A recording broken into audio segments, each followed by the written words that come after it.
Well, hi there! Welcome to Throw Up Thursday! I'm Dr. J.J. Kelly, the punk rock doc. Come on over to Throw Up Thursday.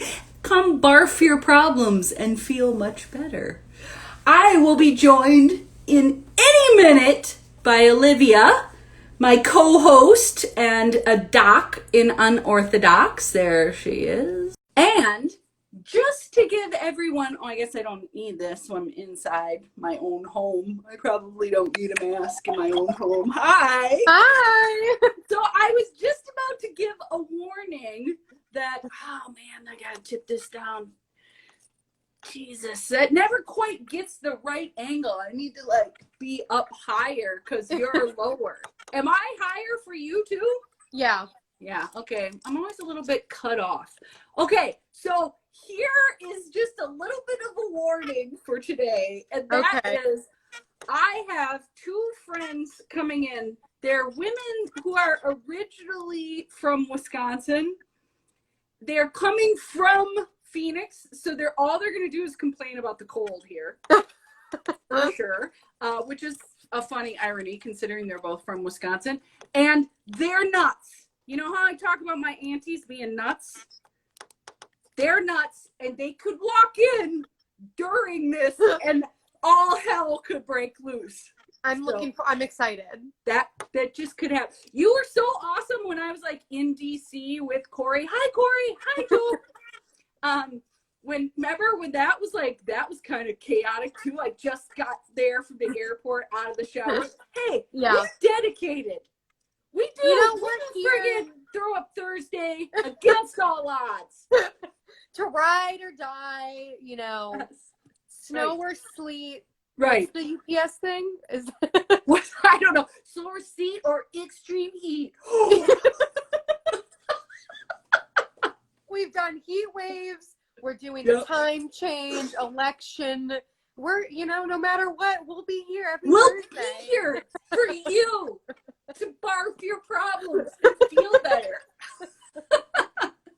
So there's my warning for, and I could just drop the phone. It could end. I don't know what's going to happen. Thank you for I'm prepared emotionally. Yeah. I'm almost a little excited for some chaos. It's going to be nuts. Okay, so now watch. They'll just come in quiet and respectful and ruin everything. Okay, so let's get started. All right. What do you got for me? So I got a couple questions from Mallory, another lovely doc. Nice. I talked to her today. She's going to do some TikTok stuff for us. Sick. Nice. Yeah. To see what she can come up with. I think it'll be good. Yeah, it's going to be funny.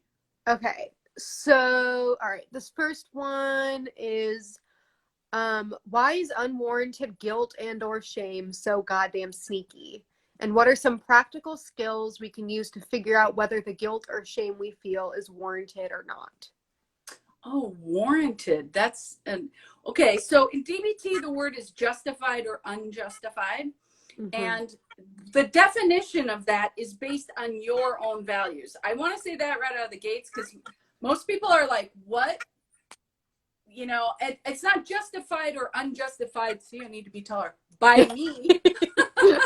It's by you and your values. So if you do something that crosses and violates your values, then that you will feel justified guilt. And then you go and you apologize.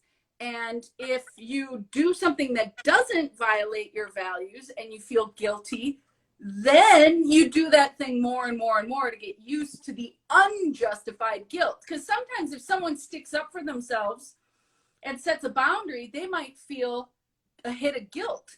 But if it doesn't violate your values to set a boundary and stick up for yourself, then the treatment for unjustified guilt or shame is do it more and more and more until you get used to it, which is a lot of fun because it makes people super anxious and uncomfortable. So that's a fun one to do. It's like, flooding, you do the thing a million times so you get used to it. But what was the nuance of her question? What was the end of her question? Post definition. Can Why is it such a motherfucker? yeah, why is it so sneaky, and what are some Hi, Ellie. practical skills we can use to figure out whether it's justified or unjustified? Right. Because in the body, it kind of feels the same. Yeah. Yeah. And you often believe that the unjustified guilt or shame is automatically justified because of how uncomfortable the sensations are. So the only way I know, and this already takes some mindfulness skills, which is bitch, but you got to be able to catch. Okay, whenever you feel guilt or shame, just start getting in the habit of asking yourself, does this violate? Did I do something to violate my values, or didn't I? That if you can get to that place, and that's hard enough, because you're just like automatically going to believe it. But if you can ask yourself that question, did I violate my values? And then now you got to honestly answer, right? Like that's another step of mindfulness skill. You got to add, gut check. Or maybe we could just condense those and go, am I feeling unjustified? Is this unjustified? Like most people think everything is justified. Most narcissists think everything is unjustified, guilt and shame wise. But let's assume people who are watching this do not have narcissistic personality disorder. In that case, you probably feel a lot of unjustified guilt or shame, and you think it's justified. So you could start to disentangle that by saying, is it possible this is unjustified? Like for someone like you, I would go right to that, is it possible? Usually it's unjustified. Yeah. I mean, if we're really going to be honest, if it's you, I'm going to be like, are you pissed at something? Taking it out on yourself.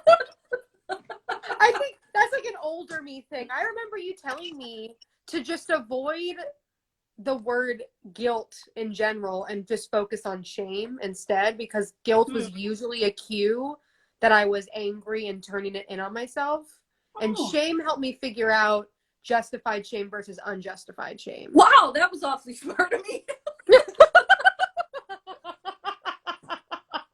I'm so impressed with my past self. And I think that what a clinician. Well, I think that distinction between guilt and shame is really helpful when you come from a background where there's like a family narrative or any programming. For sure. Yeah. Also, sure. there seems to maybe a cultural aspect with guilt a little bit. Did I also say you're not exactly shattering Jewish stereotypes? So many times, if I had a nickel.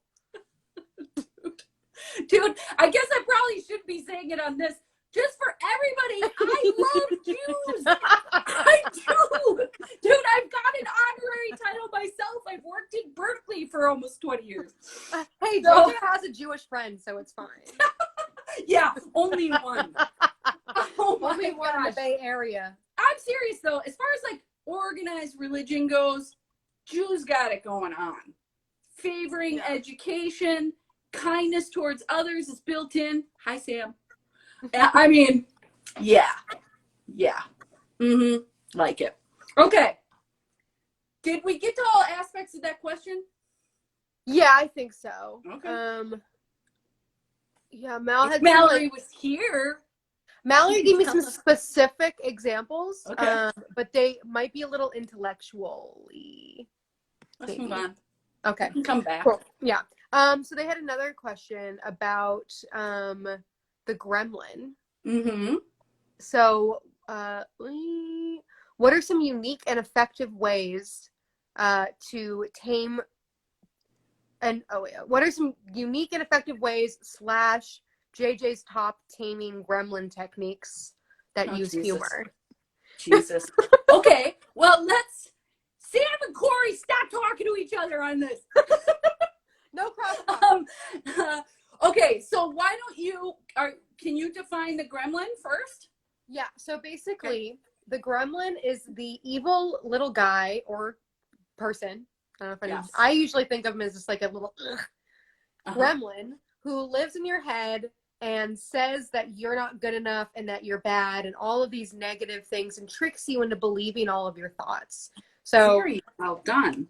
by Can I add to that? Oh, sorry, you're not done. Sorry. Oh, so by putting all of that kind of negative and willful and icky thought process as a gremlin and separating it from yourself. Externalization, yes, that's what I was going to say. It's not as much of like, you're not owned by your insecurities and your fears and your thoughts. It's a separate thing from you. And that way it's way easier to notice and just not let it get on you as much if you're not thinking of it as it's me that's doing this to myself. That is wonderfully said. Very impressive. Thanks. So let me just add, it's a narrative therapy technique. It is not a trick. I tell people what I'm doing. It's externalizing our worry thoughts into a little thing, a nasty little, and then you can take a look at your worry thoughts with a little less shame, because we're making it into, oh my God, I think this is sitting on the box that Sam's gremlin is in. Let me see if I could do this without dropping the entire thing, which I'm known for doing without even trying. Okay. All right. I think, oh my gosh, he's in pieces, but his face is still here. Okay. The butt, last is the butt January. there? What? The butt. Oh, yeah, the butt. Oh, yeah, it is. Okay. Last January, I'll say this really quickly, Sam and Nathan were at emotions camp with all the docs. Remember that? When we could all like hug each other. And we made our gremlins out of clay. And this is Sam's. And yes, with a bobble butt. Okay. So there are a bunch of pieces. Here are the legs and the butt. It's not great. Here, there's a side view of the buns. There we go. So, yeah. So externalization is a great technique. So to answer the question, I like to say it in a certain way that assumes it's bullshit. Meaning, I ask people, once we get into this concept of the gremlin, I purposefully ask or say, your gremlin's trying to trick you into believing you ought to feel guilty for that. Mm-hmm. The trying to trick you piece. Then we can just keep saying it in that way instead of, we bypass believing whether worry thoughts are true. So if you can identify a pattern of feeling guilt or shame that you define as unjustified, meaning you didn't violate your values, then also get into a habit every time you feel that comes with guilt or shame, then you guys got to stop talking. You're totally disrupting my flow because I'm trying to read that shit. Okay. Can you screenshot that so I can see that later? I'm going to choke you both. So when you feel that yucky feeling of like guilt or shame, start tacking on the question, did I even violate my values? Did I even go against my values right now? Or is this just a habit of unjustified guilt or shame? So I think that's the answer. Do you have anything you want to add to that, Olivia? No, I think once you're able to, I think that the biggest step is thinking of it as something separate, because then you're able to observe it. And something that they talk about in the book, Taming Your Gremlin, is about not judging or associating like value with what the gremlin thoughts are, to like at the beginning, to just simply notice them. Like when you're doing meditation and you start thinking, you don't go, oh fuck, I'm thinking. You're just like, okay, that's a thought. And you just let it continue. And so when you're beginning to learn how to deal with your gremlin and separate that from yourself, instead of like being upset that you are having gremlin thoughts, just go, oh, I'm noticing that's a gremlin thought. That's a different thing than my own thought. Mm-hmm. I'm having this thought. I ought to feel guilty for. That's the exact same thing as the tricking you into. Yes, there's a separation of that thing, that thought, that just providing that moment to go, is this even true? Is this even true? Or is this like a habit of like self-flagellation? Yeah. I mean, half of the shit that we do is just catching the habits of yuck. What were you going to say? Oh, I was saying, like, with what you were saying about, like, before worrying about whether or not a worry thought is true, like, whether or not it's true doesn't even really matter. Like, all that the thought doesn't matter. Just the feeling of, like, okay, I'm feeling nervous, I'm feeling scared. That's it. But the thoughts attached to it, it's, like, irrelevant. Well, that's a lot of the time true, but sometimes not always true. Yeah. You have to give it a minute. Like, it could turn out to be true later once you've gotten back to regulation, to your baseline, to wise mind, and then you go back and you evaluate whether that thought was true or not. Do you understand why I did that with that or not? Can you explain? Yeah. Because if you, okay, let's say you're in college and you just looked at your syllabus and you realize that you have a paper due next week and you're like, oh my God, I gotta hurry up and like get to the library and do it. Like, yeah, maybe. Like, not right this second. Right this second, you gotta regulate your reaction to it. Yeah. Take a couple of deep breaths, hang out with it, and then you might find that it's true. You have to go to the library tonight because you have other things coming up this week. So you can at least go get the books tonight, bring them home. You know what I mean? Like, that doesn't, it's not, they're not all like, you're a stupid piece of shit. You know what I mean? Yes, of course, those are true, the insulting ones. But some of the worry thoughts that we have, they're automatic. Some of them end up being true. Most of them aren't. That's my point. Yeah. Do you want to argue about that, though? No, I think that's fair. Okay. I think that makes sense. I mean, I'm with you. You know I'm with you. Yeah. No, but I think it is important to not just throw out all. I mean, like, the all or nothing thing makes me react a little bit. Yeah. You know? No, definitely. I agree with that. Okay. I would love to get in a fight with you at some point on one of these. I think that would be fun. fun. We totally will. Please. Do you see everyone, though? Like, I'm like, hey, we can fight about it if you want. You know, I was on with a bunch of professional artists today that I've never met before. And I said to one of them, it's funny how I have all these new people I've just met, and I still talk to them like I talk to you guys, whom I've known for years. I'm like, hey, we can fight about it if you want to. And she's like, no, I'm good. I'm like, sorry, dude. Didn't mean to scare you. This is just like what it's like hanging out with the punk rock doc. I mean, sorry for scaring you. Okay. Yes, we definitely will get in a fight. Not a real fight, people. Right. An exchange of disagreeing ideas. Which will be great because we should be, that's how we're going to heal our country, is getting to a place where reasonable people can disagree respectfully. So yeah, off the soapbox there. Next question.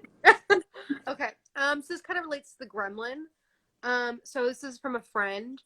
So they've been like asking for a friend. Asking for a friend. This is a friend because I don't have. I have this friend who. It is you. It's not me. Okay. It's not me because it's about work and I'm unemployed. So okay. So basically, they get really worried and feel like, or think that they're doing a bad job at work and that they're going to get in trouble, even though they know that they're actually doing a good job. So some ways to like motivate themselves positively instead of like with a negative stimulus. That's not where my mind went with that. If there's constant worrying about whether you're doing a decent job, but you know that you are, that's probably only going to be one of two things or both. Like family programming of like perfectionism or something like that. But where my mind went first was they're super pissed at somebody at work. And then just obsessing. Like, that's a way of control, like Okay, that is a way of repressing anger, which then spikes anxiety, which then has someone who's not skilled in regulating anxiety coming in with some sort of self-medicating, controlling behavior like, oh my God, I got to do a better job. Like that energy's got to go somewhere. That went through a couple different hoops. Mm-hmm. But if the boss is an asshole or a coworker, particularly one that is in a higher power position, is a dick to you, you can't really do anything, then that is a really natural place for people to go. They turn on themselves because what are they going to do? Be like, don't talk to me like that, which is me. I always did that. And Astrid. Yeah. You know, like if you don't want to get fired, like you gotta pick your battles. A lot of times I didn't really give a shit if I was gonna get fired from that shitty ass job anyway. But you don't want to do something that, I don't know, messes with your self-esteem. Again, that could be unjustified shame. I always kind of felt proud of myself for standing up for myself and then getting fired from a dumb job. Now, I don't know if this person's job is like serious to them or a dumb job. I'm not really even, I'm saying that, you know, tongue in cheek. I'm not trying to devalue their job. The point is that when you're in a lower power position and somebody pisses you off, it often will spike your anxiety if you're trying to keep a lid on it. And if you don't know even what's going on, then engaging in controlling behavior to feel some fake sense of control is where most people go when they don't have the skills. Do you want to, is this somebody you know that you're keeping quiet about? I could tell. You look like you're keeping a secret, naughty girl. I mean, that makes sense. The anger dodge, that makes sense. Okay. Oh boy, we'll talk about this more later. Okay. And out of respect for that person's privacy, we will move on. Okay. So this is from Allie. What are some fun things you like to do with COVID restrictions to reset and rejuvenate? What are some fun things I like to do?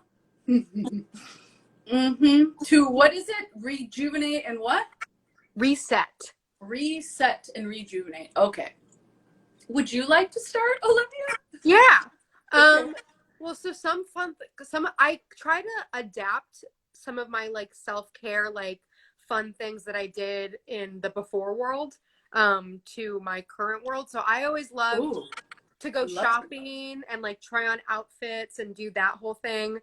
Can't really do that anymore, so I go through my own closet and try on all my own clothes and like put on music and dance around and do like fun makeup and try different things. That's been really enjoyable. And like making my own spa at home by like making a homemade sugar scrub and doing a face mask, taking a bath and reading a book.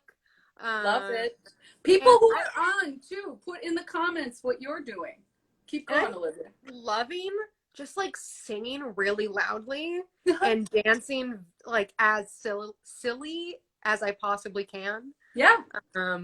Yes. And that's not just at home, people. We've seen that at Feels on Wheels. I have like unleashed whatever. I know, I love it. I don't know what was keeping me from all, but that's gone. There's no more any. I don't either, but I like it. I like the super freak that I always knew was inside. Hi! The ladies are here. They heard super freak and they came in. Yes, they did. Did you hear that? You guys heard super freak and you walked in. Okay, so I think I do a lot of that same stuff, by the way. Oh, nature. Mother Nature is like the best answer to that question. Dancing in the house, dancing on the street, dancing is always a way that I reset. Bathrooms there, you guys do not have to be quiet. I'm almost done. They're being so nice. I already warned them that you guys could come in like a tornado because it's the Wisconsin way. All right, they're just waking up. They napped on the plane. That's all right. I do a lot of the same stuff. Baths, salt baths in particular. Fire. Now that we can breathe, I like a fire in the fireplace. Hi. Did you? Could you see her? She kind of scared me a little too. And what else? The cards. Hi. Go shower your COVID off, and then we'll hug. It's time for the Silkwood shower. Okay. Nature's a big one, and I don't do that enough. How about you? No, I sit on the deck. I sit outside a lot, but I need to like drive somewhere. Allie is really good at that. Getting away, there's like when you're at like 30 minutes away from where you normally are, it's like this, it's I don't know exactly what it is, but I feel different in my body. Well, yeah, you could breathe again. You could relax. It's something else. I mean, I totally agree. And I'm not going to should myself because that would be shaming. We find that's not particularly motivating. Yeah. But at least long term. But yes, I would like to do some more nature, and I probably will. But laughing with friends, like this weekend, I'm going to come out of this weekend. I already know how it's going to be. I'm going to be tired, yet the kid tired, you know, where you've laughed your ass off all weekend. Dude, laughing, I mean, that's, people are like, why are you going to Ohio so much? Well, A, my brother's there, so shut up. B, nature, you know, and laughing. God, I don't laugh like that with anybody. And I'm lucky enough to have, you know, most everybody I spend time with, I laugh with, and I really appreciate that. But Sam and I just have something where we laugh, never should on yourself, and exhibit A. So I think that is going to rejuvenate like nothing else. So, all right, let's do one more. Are you guys showering? If you want us to. Yes, I do, because I want to hug you. That's all I got. Okay, that's it. That's perfect timing then. That's awesome. Thank you. That's a nice job there. So, you're welcome. So, tomorrow, Feels on Wheels, 2:30 to 4. Do we have anything we want to say about that today? I don't think so. Come. It's fun. It's going to be a good time. We'll be dancing. And bubbles. Okay. What? What was that last Dancing bit? and bubbles. Dancing and bubbles. Did you guys take the bubble thing last time? I think they took it. I think it was with all the stuff. I saw it. I don't know if we turned it on last time. But I don't think so. I think so. Actually, you know what? It might be broken. I think it was. Yeah, likely story. Used once. All right, so we will be down there. I expect that the vibe will be as it's been, which is lighter. Can't you feel that on the streets? So I'm really looking forward to tomorrow for that reason. I mean, others too, but that's a big one. So, all right. Thanks so much. Thanks to you guys for joining us as always, and we will see you next week. See you next week on Thursday. Bye. Jeez.